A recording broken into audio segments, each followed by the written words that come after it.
Okay, madam. Start ചെയ്തു, madam. Thank you.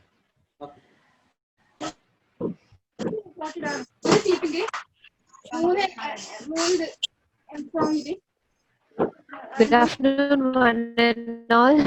So, first of all, my sincere gratitude to Kerala Private Pharmacist Association for providing me this opportunity to present on the how can pharmacists improve patient care through effective patient medication counseling. And I'm really thankful for Anish Shetty, Associate Pharmacy Analysis of Pharmacy. Actually, he was my professor during at Amrita Pharmacy. So, before moving on to the session, I would like to, I just wanted to let you know that why I selected this topic, medication counseling. Because medication counseling is actually considered as a low-hanging fruit for all pharmacists out there.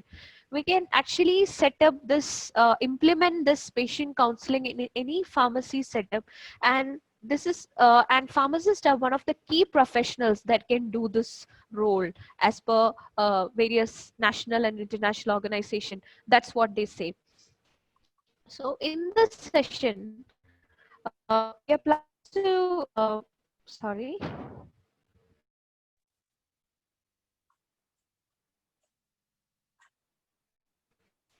Sorry. In this session, we are planning to discuss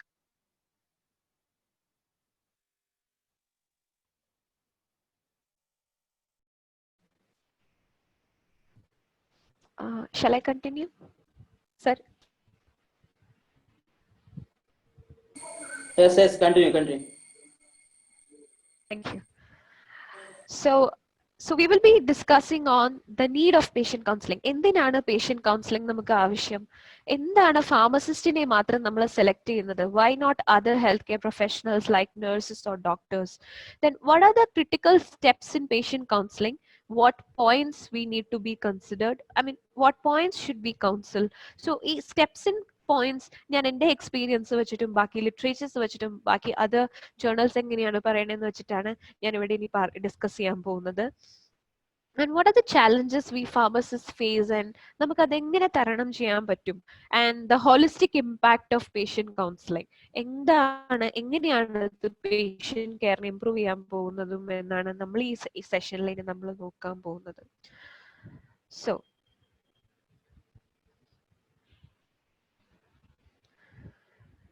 ഇന്നത്തെ ഒരു കാലഘട്ടത്തിൽ നമുക്കറിയാം there is a tremendous surge in the number of patients and there is a huge burden of disease.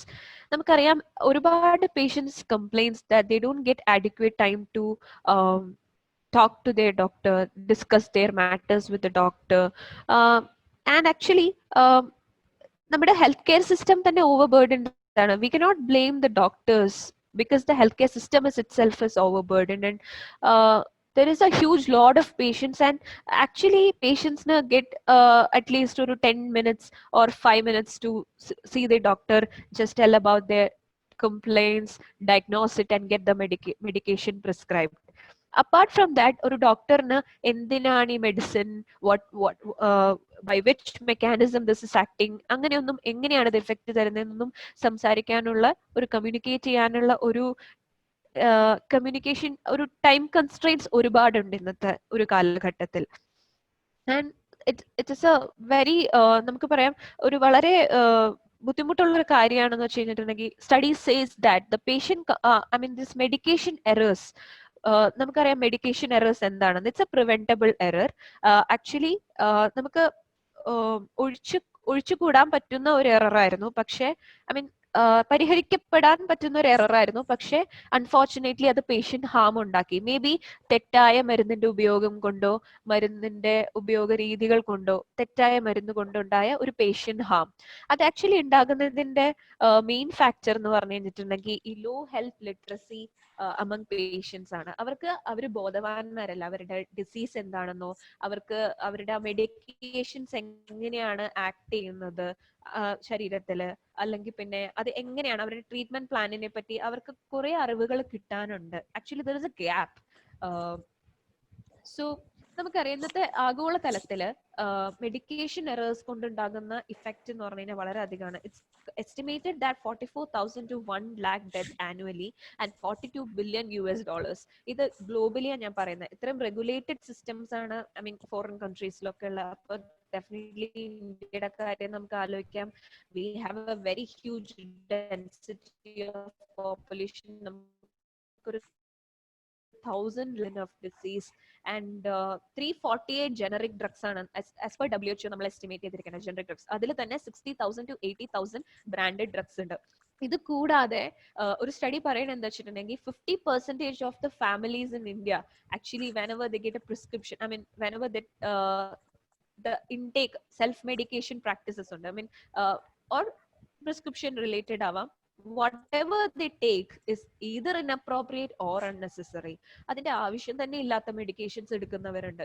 So you can understand how medication errors are contributing and what is the gap. എന്തുകൊണ്ടാണ് ഇത് ഇത്രയും കൂടുതൽ ഉണ്ടാക്കുന്നത്, എങ്ങനെ നമുക്ക് ഇതിനെ പരിഹരിക്കാം? And patient counseling is one of the important factor that we can one of the അതുകൊണ്ടാണ് നമ്മൾ വേറെ ആരെക്കാളും ബെറ്റർ ആയിട്ട് ഇപ്പൊ നഴ്സസിന് എന്തുകൊണ്ട് ഫാർമസിസ്റ്റിനെ സെലക്ട് ചെയ്തു? നഴ്സിനെ ചെയ്യാം, അല്ലെങ്കിൽ ഡോക്ടേഴ്സിനെ ചെയ്യാം, അല്ലെങ്കിൽ വേറെ എന്തോരം ഹെൽത്ത് എക്സ്പേർട്സ് ഉണ്ട് ഹോസ്പിറ്റൽ സെറ്റിംഗിൽ. But why they are selecting pharmacist? ഞാൻ റീസെന്റ് ഒരു ടോക്ക് കേട്ടു by doctor Rajiv Shah, who is the CEO of MyMeds company. So he says that pharmacists are considered to be the disruptors in the healthcare system. That means അവർക്കൊരു possible ഒരു revolution create ചെയ്യാൻ പറ്റും. Because nowadays the patients are struggling and the pharmacist can do a good role by because they have the adequate knowledge and experience in drugs. Apart from that, നമുക്കറിയാം patients often take a backseat when they are asked to go to hospitals because it is really time consuming and it is expensive. But അവർക്ക് ഏറ്റവും കൂടുതൽ പബ്ലിക്കിന് ഏറ്റവും കൂടുതൽ access ഉള്ളത് ഒരു community ഫാർമസിസ്റ്റിനോടായിരിക്കും. So they can do something to improve that patient care. Okay, so medication counselling കൊണ്ട് നമുക്ക് മെഡിക്കേഷൻ എറേഴ്സ് കുറയ്ക്കാം. അതുപോലെ തന്നെ മെഡിക്കേഷൻ അഡറൻസ്, അതായത് പേഷ്യന്റ് കറക്റ്റ് ആയിട്ടാണ് മരുന്ന് കംപ്ലൈ ചെയ്തു പോവുക, നമ്മുടെ ഇൻസ്ട്രക്ഷൻസ് അനുസരിച്ച് കംപ്ലൈ ചെയ്തു പോകുന്നത് ഇൻക്രീസ് ചെയ്യാം. നമുക്കറിയാം ഒരുപാട് മെഡിക്കേഷൻ നോൺ അഡറൻസ് നടക്കുന്നുണ്ട്. നമ്മൾ പറയുന്ന രീതിയിൽ മെഡിക്കേഷൻ എടുക്കില്ല, പകുതി വെച്ച് പേഷ്യന്റ് സ്റ്റോപ്പ് ചെയ്യും. സോ ഞാൻ അതിനെപ്പറ്റി കമ്മിങ് സ്ലൈഡ്സിൽ ഡിസ്കസ് ചെയ്യാം. ഒരു എക്സാമ്പിൾ ഉണ്ട് മെഡിക്കേഷൻ എറർ, സീരിയസ് ആയിട്ടുള്ള ഒരു മെഡിക്കേഷൻ എറർ വന്നത് ഞാൻ എൻ്റെ ഇന്റേൺഷിപ്പിലായിരുന്ന സമയത്ത്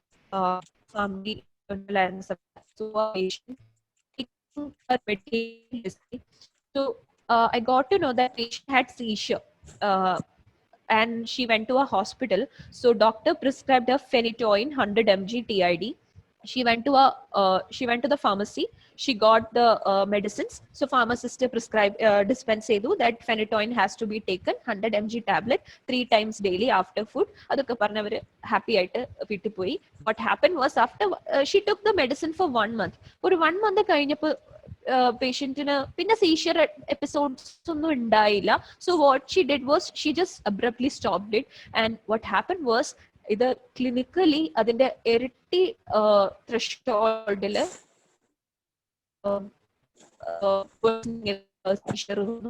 patient had to re-hospitalize, patient had so sufferings and അത്രയും കോസ്റ്റ് ചെലവായി. സോ ഇവിടെ ആരാണ് തെറ്റുകാർ? ഇവിടെ we cannot blame everyone, but I think everybody തെറ്റ് ചെയ്തിട്ടുണ്ട്. പക്ഷെ അതില് നമുക്ക് ഫാർമസിസ്റ്റ് എന്ന നിലയ്ക്ക് നമുക്കൊരു എക്സ്ട്രാ എഫേർട്ട് എടുത്തിരുന്നെങ്കിൽ പ്രിവെന്റ് ചെയ്യാമായിരുന്നു. ഫാർമസിസ്റ്റ് പറയാണ് എപ്പോഴും ഒരു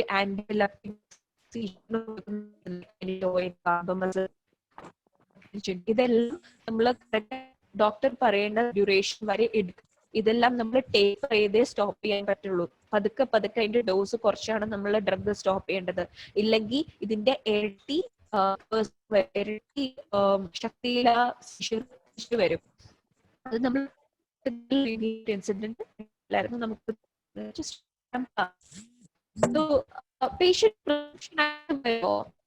നമ്മൾ മെഡിക്കേഷൻ എടുക്കുന്ന കാര്യങ്ങൾ മാത്രമേ കൗണ്ട് ചെയ്യാൻ പറ്റുള്ളൂ. But it's not like that. കാരണം പേഷ്യന്റ് ഇപ്പൊ വരികയാണ്, പ്രിസ്ക്രിപ്ഷൻ ആയിട്ട് വരുമ്പോൾ നമുക്ക് ആ പ്രിസ്ക്രിപ്ഷനിലുള്ള എറേഴ്സ് കണ്ടുപിടിക്കാം. മേ ബി ഒരു drug for example spironolactone furosemide ആയിരിക്കും ഒരു ബ്രാൻഡ്, നെക്സ്റ്റ് ബ്രാൻഡ് സ്പൈറോണോലാക്ടോൺ മാത്രമായിരിക്കും. So there is a duplication of drug. Maybe ഡോക്ടറിന് അത് ചിന്തിച്ചിട്ടുണ്ടാവില്ല, രണ്ട് ബ്രാൻഡ് കൊടുത്തു, but the other brand also contain that same drug. അത് പക്ഷേ ഫാർമസിസ്റ്റിന് പിക്ക് ചെയ്യാൻ പറ്റും. സോ നമുക്ക് പറയാം there is a duplication of therapy. രണ്ട് ഡ്രഗ് എന്തിനാ കൊടുക്കുന്നത്, ഇമ്മീഡിയറ്റ്ലി നമുക്ക് വേണമെങ്കിൽ ആ പ്രിസ്ക്രിപ്ഷനിൽ നമ്പർ ഉണ്ടാകും ഡോക്ടറിന്റെ, നമുക്ക് അപ്പൊ തന്നെ വിളിച്ച് ചോദിക്കും നമുക്ക് ഇതൊന്ന് ചേഞ്ച് ചെയ്യാൻ പറ്റുമോ, ഇത് രണ്ട് എങ്ങനെയാണ് കറക്റ്റ് ആയിട്ട് കൊടുക്കണോ കാര്യം നമുക്ക് ചോദിക്കാം. അവിടെ ഒരു ഇന്റർവെൻഷൻ നമുക്ക് നടത്താൻ പറ്റും. And then dispensing. എപ്പോഴും നമ്മൾ പേഷ്യന്റ് കൗൺസിലിംഗ് ചെയ്യുമ്പോൾ actually it's a cross checking. നമുക്കൊരു ചാൻസ് കിട്ടുകയാണ് whether what he dispensed was appropriate. അപ്പോ അവിടെയും നമ്മളൊരു റെക്കഗ്നിഷൻ, നമ്മുടെ ഭാഗത്ത് നിന്ന് എന്തെങ്കിലും മിസ്റ്റേക്ക് ഉണ്ടായിട്ടുണ്ടെങ്കിൽ നമ്മളത് കറക്റ്റ് ചെയ്ത് പോവാണ്. പിന്നെ നമ്മൾ പേഷ്യന്റിന് പറഞ്ഞു കൊടുക്കുകയാണ് ദാറ്റ് ഇന്ന മെഡിസിൻസ് ഇന്ന ടൈമിലാണ് കഴിക്കേണ്ടത്. പിന്നെ കൗൺസിലിംഗ് അതൊക്കെ ഞാൻ കമ്മിങ് സ്ലൈഡ്സിൽ ഡിസ്കസ് ചെയ്യാം. സോ അപ്പൊ നമ്മൾ പ്രിസ്ക്രിപ്ഷൻ തൊട്ട് പേഷ്യന്റിന്റെ ഔട്ട്കം വരെ ആ ഫാർമസിസ്റ്റ് ഇന്റർവെൻഷൻ കൊണ്ട് അവിടെ നമ്മൾ കവറപ്പ് ആവണം. ഓക്കെ, സോ ഞാൻ ക്വിക്ലി സ്റ്റെപ്സിലേക്ക് കടക്കുകയാണ് since we have time constraints. നമ്മുടെ പേഷ്യന്റിന്റെ സ്റ്റെപ്പുകളാണ് എന്തൊക്കെയാണ്, എന്തൊക്കെ പോയിന്റ്സ് കവർ ചെയ്യുന്നത് എന്നുള്ളത്. Step 1, confirm the counseling for the patient drugs which person. ആദ്യം തന്നെ നമ്മൾ കൺഫേം ചെയ്യണം അത് പേഷ്യന്റിന് തന്നെയാണോ അതോ ബൈസ്റ്റാൻഡർ ആണോ. ചിലപ്പോൾ ബൈസ്റ്റാൻഡർ ആയിരിക്കും നമ്മളുടെ അടുത്തേക്ക് വരുന്നത്. ബൈസ്റ്റാൻഡർ ആണെങ്കിൽ നമ്മൾ ചോദിക്കണം, ബിക്കോസ് ചിലപ്പോൾ അത് പേഷ്യന്റിന്റെ ക്ലോസ് റിലേറ്റീവ് ആയിരിക്കാം, ചിലപ്പോൾ പേഷ്യന്റ് ഡിസ്റ്റന്റ് റിലേറ്റീവ് ആയിരിക്കാം. അപ്പൊ ഡെഫിനറ്റ്ലി ആ കമ്മ്യൂണിക്കേഷൻ, ഇപ്പൊ നമ്മളൊരു ഡ്രഗ് വാങ്ങിക്കഴിഞ്ഞാൽ ഡിസ്റ്റന്റ് റിലേറ്റീവിനാണെങ്കിൽ ആ മരുന്ന് വാങ്ങിയിട്ടുണ്ട് കേട്ടോ, അതിൽ എല്ലാം എഴുതി വെച്ചിട്ടുണ്ട്, അങ്ങനെ എടുത്തോളൂ എന്ന് വിചാരിക്കാം. മേ ബി അതൊരു എൽഡർലി പേഷ്യന്റ് ആണെങ്കിൽ അവിടെ ഒരു ലാക്ക് ഓഫ് കമ്മ്യൂണിക്കേഷൻ വന്നു, മനസ്സിലായോ. അപ്പോൾ നമ്മൾ കറക്റ്റ് ആയിട്ട് ബൈസ്റ്റാൻഡറിന് പറഞ്ഞു കൊടുക്കാം ഇന്ന സെർട്ടൻ പോയിന്റ്സിൽ ഹൈലൈറ്റ് ചെയ്തിട്ടുണ്ട്, ഈ മെഡിക്കേഷൻ കുറച്ച് സൈഡ് എഫക്ട് ഉണ്ടാക്കാൻ ചാൻസസ് ഉള്ള മെഡിക്കേഷൻ ആണ്, അതുകൊണ്ട് അവരോട് കോഷ്യസ് ആയിരിക്കാൻ പറയാം, എന്തെങ്കിലും സിംറ്റം വന്നാൽ ഡോക്ടറെ ഇൻഫോം ചെയ്യാൻ പറയണം എന്ന് പറയാം നമുക്ക്. So that is very important. Then coming to language of communication. നമുക്കറിയാം മലയാളം നമ്മുടെ നേറ്റീവ് അല്ലെങ്കിൽ എല്ലാവർക്കും നന്നായിട്ട് എല്ലാവരും നമ്മൾ ചെയ്യാന്ന് വെച്ചാൽ പ്രിന്റ് ഫോംസ് നമുക്ക് എഴുതാം. പേഷ്യന്റ് ഇൻഫർമേഷൻ ലീഫ്ലെറ്റ്സ് നമ്മുടെ ഫാർമസി വെച്ചിട്ട് ഇപ്പൊ കോമൺ ആയിട്ട് കാണുന്ന ഡിസീസ് അതെടുത്ത് കൊടുക്കാം, അല്ലെങ്കിൽ നമുക്ക് ആരോടെങ്കിലും ചോദിച്ചിട്ടും പറഞ്ഞു കൊടുക്കാം. പിന്നെ next one is explain the need of the counselling. ചിലപ്പോൾ നമ്മൾ കൗൺസിൽ ചെയ്യാൻ പോകുമ്പോൾ നമ്മളിത് പറഞ്ഞു തരികയാണ്. ആക്ച്വലി ഇത് നമ്മൾ പറഞ്ഞു തരുന്നത് നിങ്ങൾക്ക് ഇതിലാണ്, അങ്ങനെ മെഡിക്കേഷൻ എടുക്കാൻ വേണ്ടിയിട്ടാണ് നമ്മൾ പറഞ്ഞു തരുന്നത്. ചിലര് ഹെസിറ്റന്റ് ആയിരിക്കും, പേഷ്യന്റ് കൗൺസിലിംഗ് ഒന്നും വേണ്ട, സമയം ഉണ്ടാവില്ല, അങ്ങനെ ഫൈൻ. പിന്നെ വരുന്നതാണ് കറന്റ് ഡയഗ്നോസിസ് ആൻഡ് കംപ്ലൈന്റ്സ്. നമ്മൾ അവരോട് അന്വേഷിക്കണം. നമുക്കറിയാം പേഷ്യന്റ് ഡയഗ്നോസ്ഡ് ആണ് ഓൾറെഡി, പക്ഷെ എന്നാലും നമുക്ക് ചോദിക്കാം, കാരണം പേഷ്യന്റ് ഡിസ്കസ് ചെയ്യാത്ത ഒരുപാട്, ആ ഡ്രഗും നമ്മൾ കൊടുക്കുന്ന ഡ്രഗും അവരുടെ ആ ഡയഗ്നോസിസും തമ്മിൽ സിങ്ക് ആവുന്നുണ്ടോ എന്ന് നമുക്ക് അപ്പം അറിയാം. അപ്പൊ എന്തിനാണ് ഈ ഡ്രഗ് കൊടുത്തത് എന്ന് നമുക്ക് ഡൗട്ട് വരും ആ സമയത്ത്. ഓക്കെ, അങ്ങനെ നമുക്ക് അവിടെ ഇന്റർവീൻ ചെയ്യാൻ പറ്റും. ഓക്കെ, ഈ മെഡിസിൻ അത് ആവശ്യമാണോ ആ പേഷ്യന്റിന് എന്ന് നമുക്ക് അപ്പം ചോദിക്കാൻ പറ്റും. പിന്നെ coming on to the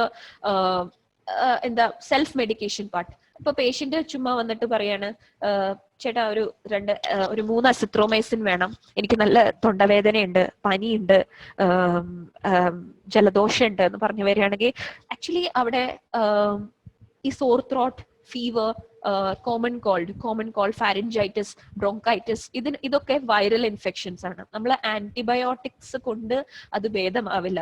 antibiotics കൊടുക്കും, നമ്മൾ 3 വീക്സ് കഴിഞ്ഞിട്ടും പേഷ്യന്റിന്റെ സിംറ്റംസ് റിസോൾവ് ആവുന്നില്ലെങ്കിൽ ആന്റിബയോട്ടിക്സ് കൺസിഡർ ചെയ്യും. സോ നമുക്ക് അവിടെ ചോദിക്കണം, അല്ലാതെ അവർ വരുമ്പോൾ തന്നെ നമ്മൾ അസിത്രോമൈസിൻ എടുത്തു കൊടുക്കുമ്പോൾ അവിടെ ഉണ്ടാകുന്ന നമുക്ക് antimicrobial resistance, I think session ആയിരിക്കും, അതിന്റെ കൂടുതൽ ഡീറ്റെയിൽസിലേക്ക് ഞാൻ പോകുന്നില്ല. സോ എപ്പോഴും നമ്മൾ അവരുടെ കംപ്ലൈന്റ് എന്താന്ന് നമ്മൾ അറിഞ്ഞിട്ട് വേണം നമ്മൾ ഡ്രഗ് കൊടുക്കാൻ. പിന്നെ what are the current medications? ഞാനൊരു എക്സാമ്പിൾ പറയാം. നമുക്ക് ഇപ്പോൾ ഒരു കൊറോണറി ആർട്ടറി ഡിസീസ് പേഷ്യൻസ് അല്ലെങ്കിൽ ഹൈപ്പർ ടെൻഷൻ ഉള്ള പേഷ്യൻസ് ഒക്കെ വരുമ്പോൾ അവർക്ക് സ്ട്രോക്ക് ഒക്കെ ഉള്ള പേഷ്യൻസിലൊക്കെ ആണെങ്കിൽ ഒരു 10 മെഡിക്കേഷൻസ് എങ്കിലും ഉണ്ടാകും. ബി പിയുടെ മെഡിക്കേഷൻസ് ഉണ്ടാകും, ആന്റി കോയാഗുലേഷൻ മെഡിക്കേഷൻസ് ഉണ്ടാകും, അങ്ങനെ ഒരുപാട് ഡ്രഗ്സ് ഉണ്ടാവും. അപ്പൊ നമ്മൾ ആദ്യം ചോദിക്കാം, ഈ 2 മെഡിക്കേഷൻ ബി പിക്ക് ഉള്ളതാണ്, ഈ മെഡിക്കേഷൻ ഒരു മെക്കാനിസം ആണ്, ഒരു മെഡിക്കേഷൻ മറ്റൊരു മെക്കാനിസം ആണ്. ഈ 2 മെക്കാനിസം കൂടി ചേർന്നാലേ നിങ്ങളുടെ അൺകൺട്രോൾഡ് ആയിട്ടുള്ള ബി പിയെ നമുക്ക് കൺട്രോൾ ചെയ്യാൻ പറ്റുള്ളൂ. അത് കഴിഞ്ഞ് അടുത്ത മെഡിക്കേഷൻ ഈ ആസ്പിരിൻ, രക്തം കട്ട പിടിക്കാതിരിക്കാനുള്ള മെഡിസിൻ ആണത്. അല്ലെങ്കിൽ അടുത്ത പാൻ. ഇത് നിങ്ങൾ ഇത്രയും മെഡിസിൻ എടുക്കുന്നത് കൊണ്ട് നിങ്ങൾക്ക് ഗ്യാസ്ട്രിക് അസിഡിറ്റി ഉണ്ടാകാനുള്ള ചാൻസസ് ഉണ്ട്. അതുകൊണ്ട് നിങ്ങൾക്ക് ഈ പാൻ എടുത്തു കഴിഞ്ഞാൽ അത് ഉണ്ടാവില്ല. അപ്പൊ ഇങ്ങനെ നമ്മൾ ഓരോന്ന് പറഞ്ഞു കൊടുക്കുമ്പോൾ മേ ബി ചിലപ്പോ നമുക്ക് ചോദിക്കാം, നിങ്ങൾ ഇതല്ലാതെ വേറെ ഏതെങ്കിലും മെഡിസിൻ എടുത്തിട്ടുണ്ടായിരുന്നോ? അപ്പോഴായിരിക്കും ചിലപ്പോൾ പേഷ്യന്റ് പറയാ, വേറൊരു മെഡിസിൻ കൂടി ഉണ്ടായിരുന്നു, അത് നിങ്ങൾ ഡോക്ടറോട് പറഞ്ഞോ? മേ ബി ചിലപ്പോൾ പറയും, അയ്യോ ഞാൻ പറയാൻ വിട്ടുപോയി. അങ്ങനെ നമുക്ക് അവിടെയും റോളുകളുണ്ട്. നമ്മൾ പറയാ അത് ഇമ്പോർട്ടന്റ് ആണ്, ആ ഒരു മെഡിസിൻ നിങ്ങൾ എടുത്തില്ലെങ്കിൽ നിങ്ങൾക്ക് ഒരുപാട് കോൺസിക്വൻസസ് വരും. അങ്ങനെ നമുക്ക് പറയാൻ പറ്റും. അടുത്ത കാര്യമാണ്, are they taking any other medication, which is very important. നമ്മൾ വിചാരിക്കും ayurvedic medications, ayurvedic medications, homeo medications എല്ലാം അവരുടെ ഡോക്ടേഴ്സ് പ്രിസ്ക്രൈബ് ചെയ്യുന്നത് ആ ഒരു മെഡിക്കേഷൻ മാത്രം അവർ സ്റ്റിക്ക് ഓൺ ചെയ്യുന്നു എന്ന് വിചാരിച്ചിട്ടായിരിക്കും. ആക്ച്വലി 2 മെഡിക്കേഷൻ തമ്മിൽ മിക്സ് ചെയ്യരുത്. ബിക്കോസ് ആയുർവേദിക് മെഡിക്കേഷൻസിൽ ചില ഇൻഗ്രീഡിയൻസ് ഉണ്ടാകും which can actually cause liver toxicity or renal toxicity. Allopathic medications എടുക്കുമ്പോൾ അതിലും ഇൻഗ്രീഡിയൻസ് ഉണ്ടാവും which can cause this liver toxicity and renal toxicity. ഈ ആയുർവേദിക് മെഡിക്കേഷനിലൊക്കെ ലോഹഭസ്മം, എനിക്ക് അറിയില്ല കറക്റ്റ് ആയിട്ട്, പക്ഷെ അങ്ങനത്തെ കുറെ ഇൻഗ്രീഡിയൻസ് ഉണ്ട്. അപ്പൊ ഈ രണ്ടും കൂടെ മിക്സ് ആവുമ്പോൾ ഉണ്ടല്ലോ, what happens is that there is a commensurate amount of that drug in the body and this is causing that liver toxicity. അപ്പൊ എന്താ, ലിവർ ഡിസ്ഫങ്ഷൻ ആവും. ഞാൻ ഒരുപാട് പേഷ്യൻസിനെ ഇവിടെ കണ്ടിട്ടുണ്ട്, അക്യൂട്ട് ലിവർ ഫെയിലിയർ ആയിട്ട് വരും, finally ending up in transplantation and things like that. It cost around 50 lakhs and even പേഷ്യന്റിന്റെ ഫുൾ ലൈഫ് തന്നെ, ക്വാളിറ്റി ഓഫ് ലൈഫ് തന്നെ പോകും. സോ അതൊക്കെ ഭയങ്കര ഇമ്പോർട്ടൻ്റ് ആണ്. പക്ഷെ നമ്മൾ അത് എടുക്കരുതെന്നല്ല പറയണേ. there should be a gap, ഒരു 2 hours ഗ്യാപ്പ്, മിനിമം ഗ്യാപ്പ് എങ്കിലും കൊടുക്കാൻ ശ്രമിക്കുക with allopathic medications and other medications. Then patient counseling നമ്മൾ അതർ ഇമ്പോർട്ടൻറ്റ് കാര്യങ്ങൾ പറയേണ്ട വിഷ്വൽ എയ്ഡ്സ് കൊടുക്കുക എന്നുള്ളതാണ്. വിഷ്വൽ എയ്ഡ്സ് എന്ന് പറഞ്ഞു കഴിഞ്ഞാൽ ഇപ്പോൾ ഡമ്മി സ്പേസേഴ്സ്, ഇൻഹേലേഴ്സ്, അതൊക്കെ അത് കാണിച്ചു കൊടുക്കുന്നതും നമ്മൾ പറഞ്ഞു കൊടുക്കുന്നതും തമ്മിൽ വ്യത്യാസമുണ്ട്. ഡമ്മി സ്പേസേഴ്സും ഇൻഹേലേഴ്സും വെച്ച് നമ്മൾ കൊടുക്കുകയാണ്. ചില പേഷ്യൻസിൽ ഇപ്പോൾ മീറ്റർ ഡോസ് ഇൻഹേലേഴ്സ് ഒക്കെ ആണെങ്കിൽ നമ്മൾ കാനിസ്റ്റർ പ്രസ് ചെയ്യുമ്പോൾ തന്നെ, നമ്മൾ പുഷ് ചെയ്യുമ്പോൾ തന്നെ നമ്മൾ ഇൻഹേൽ ചെയ്യണം. അത് നമുക്ക് കാണിച്ചു കൊടുക്കുന്നതും, ഇപ്പൊ ഒരു വയസ്സായ ആളാണ് വരണമെങ്കിൽ നമ്മളത് കാണിച്ചു കൊടുക്കുകയായിരിക്കും ഏറ്റവും ബെറ്റർ. പിന്നെ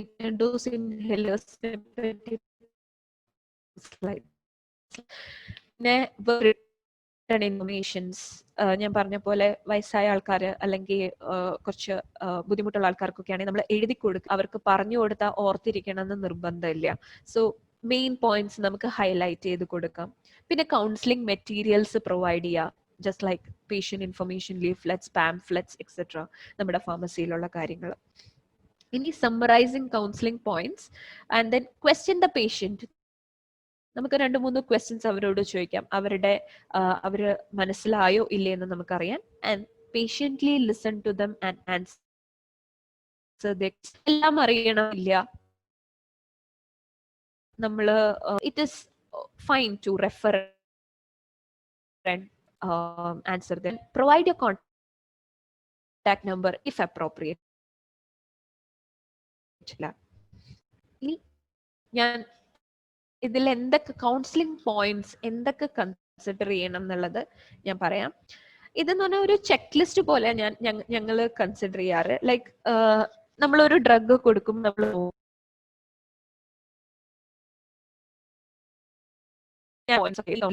ആ ഡ്രഗിന്റെ ഡോസിനെ പറ്റി പറഞ്ഞോ, ആ പേഷ്യന്റിനോട് ഫ്രീക്വൻസിയെ പറ്റി പറഞ്ഞോ, അലർജിയെ പറ്റി ചോദിച്ചോ, മെത്തേഡ് ഓഫ് അഡ്മിനിസ്ട്രേഷൻ പറഞ്ഞു കൊടുത്തു. അപ്പൊ ഇത് നമുക്കൊരു ചെക്ക് ലിസ്റ്റ് ആയിട്ടാണ് നമ്മൾ കൺസിഡർ ചെയ്യണേ. ഇതിൽ ഒരുപാട് എക്സാമ്പിൾസ് ഞാൻ പറയാം. ആദ്യം explaining the need, dose, frequency and correct duration of drug.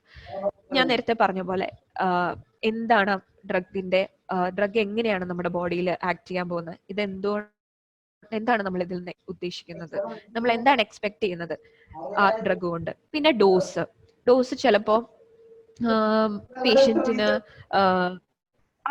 Correct dose എടുത്താലേ ആ ഇഫക്റ്റ് കിട്ടുള്ളൂ എന്ന് നമുക്ക് പറഞ്ഞു കൊടുക്കാം. പിന്നെ ഫ്രീക്വൻസി, ലൈക്ക് ഇപ്പോ TID എടുക്കുകയാണെങ്കിൽ TID തന്നെ എടുക്കണം, 3 നേരം തന്നെ എടുക്കണം. ഇൻ കേസ് എന്തെങ്കിലും മിസ്സായി പോയി ഇമീഡിയറ്റ്ലി നമ്മൾ ഓർക്കുമ്പോൾ തന്നെ എടുക്കുക, പക്ഷെ ഡബിൾ ഡോസ് എടുക്കരുത്. പിന്നെ കറക്റ്റ് ഡ്യൂറേഷൻ ഓഫ് ഡ്രഗ്, എപ്പോഴും നമ്മുടെ ഡ്രഗ് പറഞ്ഞ സമയത്ത് തന്നെ എടുക്കണം. ഇപ്പൊ TB മെഡിസിൻസ് ഒക്കെ ആണെങ്കിൽ കറക്റ്റ് ഡ്യൂറേഷൻ ഉണ്ട്. ഇപ്പൊ 2 മാസം INH, ഐസോനിയാസിഡ്, റിഫാംപിസിൻ, എത്താംബ്യൂട്ടോൾ, പൈറസിനമൈഡ്. അത് കഴിഞ്ഞുള്ള 4 മാസം പൈറസിനമൈഡ് മാറ്റും, ബാക്കി 3 ഡ്രഗാവും. പൈറസിനമൈഡ് ഇതിന്റെ ഇടയിൽ കയറിയ എന്താ പ്രോബ്ലം എന്ന് വെച്ച് കഴിഞ്ഞിട്ടുണ്ടെങ്കിൽ ഇത് ഡോക്ടേഴ്സ് പറഞ്ഞു കൊടുക്കും, പക്ഷെ നമ്മളും കൂടെ അവർക്ക് ഹൈലൈറ്റ് ചെയ്ത് കൊടുക്കണം. പൈറസിനമൈഡ് എന്തുകൊണ്ടാണ് നമ്മൾ 2 months കഴിഞ്ഞാൽ സ്റ്റോപ്പ് ചെയ്യണമെന്ന് വെച്ചാൽ it's a highly notorious drugs to cause liver toxicity. Okay, അടുത്തത് അലർജീസ്. ഇഫ് എനി, ഫ്രണ്ടിന്റെ സിസ്റ്റർക്ക് പറ്റിയൊരു ഇൻസിഡന്റ് ആണിത്. ലമോട്രിജിൻ എന്ന് പറഞ്ഞൊരു ഡ്രഗ് ആന്റി എപ്പിലെപ്റ്റിക് ആണ്. ഇത് കൊടുത്തതിന് ശേഷം ഷീ ഹാഡ്